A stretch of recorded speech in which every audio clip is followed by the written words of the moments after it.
Hello दोस्तों, नमस्कार। आप लोगों को सभी लोगों को स्वतंत्रता दिवस की बहुत-बहुत हार्दिक शुभकामनाएँ। और अभी-अभी बीत चुका है स्वतंत्रता दिवस हमारा। और आज हम टॉपिक पे बात करेंगे कि क्या युवा जो हैं बीजेपी की आइडियोलॉजी या राजनीतिक विचारधारा से सहमत नहीं है किसी पार्टी की, तो क्या वो दिमागी नक्सल जैसे शब्दों से संबोधित किया जाना अच्छा है? अब लगभग-लगभग 35 करोड़ इस समय जेन ज़ी हैं और उनके खिलाफ सब लोग प्रोपेगेंडा चला रहे हैं।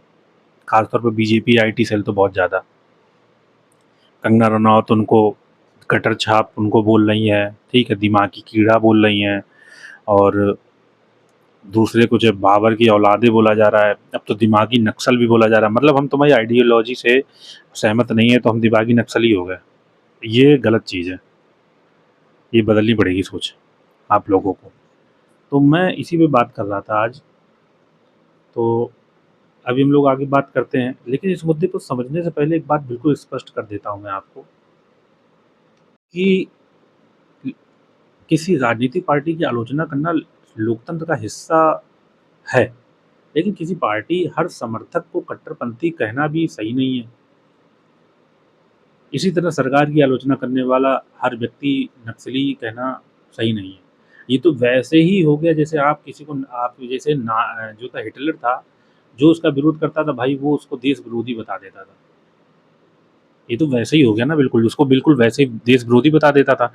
अब क्या हुआ है कि हाल ही में ये बयान दिया गया, वो भी लाल किले से। लाल किले पे राष्ट्र को संबोधन होता है, राष्ट्र की तरक्की, हमने क्या-क्या तरक्की हासिल की है, ये सब।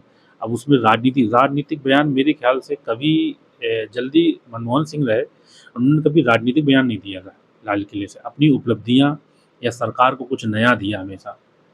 जब उन्होंने 7वें पे कमीशन की घोषणा करी, तो सॉरी 7वें पे 6ठे पे कमीशन की, तो उन्होंने लाल किले से ही इसको बोला था। मतलब कुछ देते थे, कुछ ना कुछ उनको, मतलब जनता को खुशखबरी देते। और धर्म और राजनीति का रिश्ता हम बता दें, भारत एक धर्मनिरपेक्ष और लोकतांत्रिक गणराज्य है, ठीक है, सेकुलर है। अब अभी कुछ लोग कहते हैं सो कॉल्ड सेकुलर। अरे सेकुलर का मतलब ये नहीं होता है कि आप खाली हिंदुत्ववादी उस पर हिलाए पड़े हो, अपनी राय दे रहे हो। यहाँ हर नागरिक को अपनी धार्मिक आस्था रखनी आ जाती है, ठीक है। संविधान में लिखा हुआ आर्टिकल 25 पढ़ लेना जाकर, आर्टिकल 25 से लेकर 28 तक अच्छे से पढ़ लेना, ठीक है।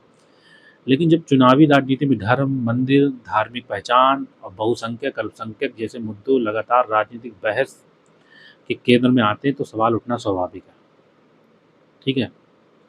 तो इस चीज़ के लिए मैं ये कहूँगा ये गलत शब्द है, अर्बन नक्सल जैसे ये सब गलत शब्द है। तीसरी बात आती है, क्या धर्म व्यक्तिगत आस्था तक सीमित रहना चाहिए, ये राजनीतिक का प्रमुख आधार बन सकता है? तो बीजेपी की राजनीति में तो देखो हिंदुत्व और सांस्कृतिक राष्ट्रवाद की बहुत भूमिका है, रही है।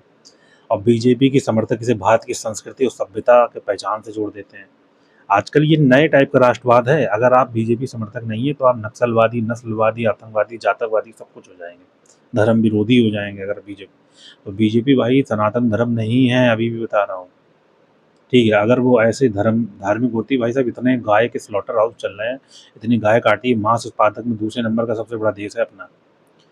वहीं आलोचक कहते हैं कि धर्म की राजनीति ज़्यादा महत्व देने से बहुसंख्यक मजबूत हो सकता है और समाज में धार्मिक विभाजन बढ़ सकता है। यानी एक राजनीति को देखते हुए तो बिल्कुल अलग हो गया, ठीक है। अब मैं यहाँ पे ये बताना चाहता हूँ कि अब जैसे क्या होता है कि जो आतंकवादी होते हैं, जैसे हिजबुल है या जो भी आतंकवादी जितने बोको हराम वगैरह हैं, या बहुत से आतंकवादी अलकायदा वगैरह है, इनमें क्या है, एक धार्मिक कट्टरता सिखाई जाती है। मतलब वो जो उनके धर्म को नहीं मानता है, वो या तो काफिर है ना, और उसको मारना है, उनको दिया जाता है कि जन्नत मिलेगी उनको, मतलब ब्रेन वॉश किया जाता है। तो इसी प्रकार से ये भी एक तंज हो सकता है हमारे हिसाब से। क्योंकि अगर जो आपकी आइडियोलॉजी से मतलब वो ताल्लुक, मतलब बिल्कुल मैच नहीं कर रहा है, उसको आप दिमागी नक्सल। अभी एक बार तो अर्बन नक्सल भी यूज किया गया था पहले, अब दिमागी नक्सल, मतलब उल्टा सीधा बोलना इतना एक प्रधानमंत्री की कुर्सी को शोभा नहीं देता है, और ये गलत चीज़ है। अभी 30-35 करोड़ हैं, और बांकीपुर जो विधानसभा थी और जो यहाँ हारे हैं ये, क्या नाम है, दतिया में, ये जैन जी की वजह से ही हारे हैं। ठीक है, वहाँ विरोध हो चुका है। अब आप समझ सकते हैं ना, वही चीज़ है जी की। तो जेन जी की बात आती है, आज की जेन जी इंटरनेट सोशल मीडिया के दौर में बड़ी हुई है। ये पीढ़ी नेताओं से सवाल पूछती है, सरकार से भी सवाल करती है, विपक्ष से भी सवाल करती है, और महत्वपूर्ण बात ये है, ये किसी एक विचारधारा को आंख बंद करके स्वीकार नहीं करती, हमेशा के लिए तैयार नहीं है। जो प्रोटेस्ट हुआ वो नीट पेपर को लेके हुआ था, अब उसमें अब लोग कह रहे हैं कि जो एस्पेरिएंट है वही लोग प्रदर्शन कर रहे हैं। ये कोई तर्क नहीं हुआ। प्रदर्शन में सपोर्ट करने के लिए सभी लोग जा सकते हैं, नीट के छात्र ही नहीं जा सकते। अगर नीट के छात्र तो बहुत सारे थे, अगर सब लोग आ गए होते, यानी कितने लाख थे, कई लाखों में थे, और वो सब दिल्ली आ गए होते, तब वो पढ़ाई कैसे करते अपनी। उनके सपोर्ट में खड़े हो सकते। ऐसे तो कहते भैया कि जिन भैया जिनको लाभ में अंग्रेज दे रहे हैं वो ना आए सपोर्ट में, ऐसे तो क्रांति होती नहीं, देश कभी आज़ाद नहीं होता। ये गलत सोच है। हमारे देश का हमारे मतलब जो हमारे साथ है वही देशभक्त है, जो हमारे खिलाफ है वह देश का दुश्मन है। मतलब ऐसा बीजेपी का मानना है। तो लोकतांत्रिक बहस को कमज़ोर हो सकती है, क्योंकि लोकतंत्र में असहमति दुश्मनी नहीं होती।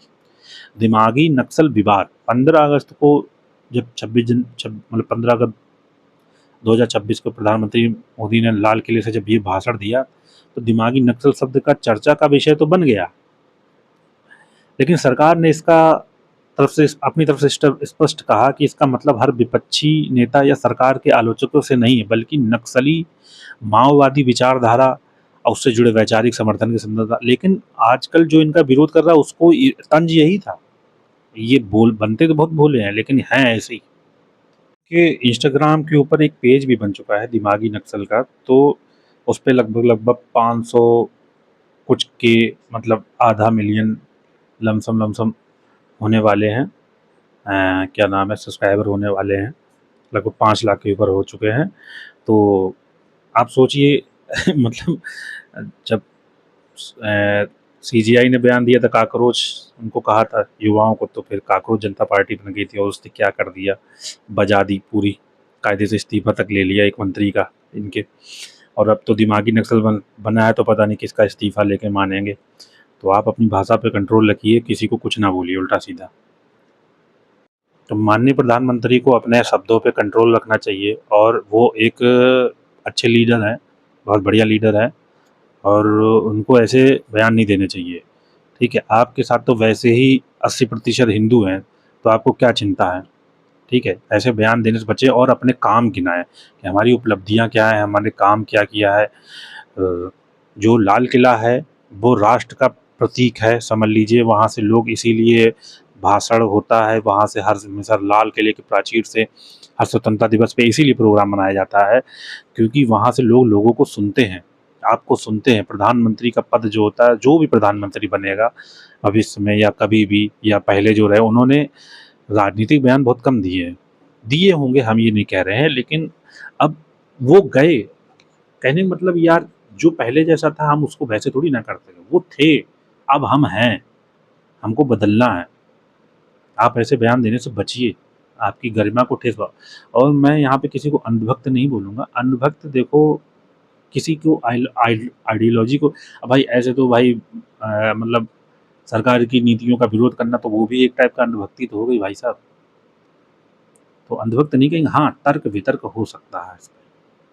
तो आपकी कमेंट क्या है, प्रधानमंत्री ने ऐसा क्यों कहा, किस लिए कहा, तो आप अपनी अपनी राय कमेंट में दे सकते हैं। और हमारे वीडियो को लाइक करें, शेयर करें और सब्सक्राइब करें, और बेल आइकन का जरूर दबाएं, ऐसे आपको नए नए वीडियो मिलते रहेंगे।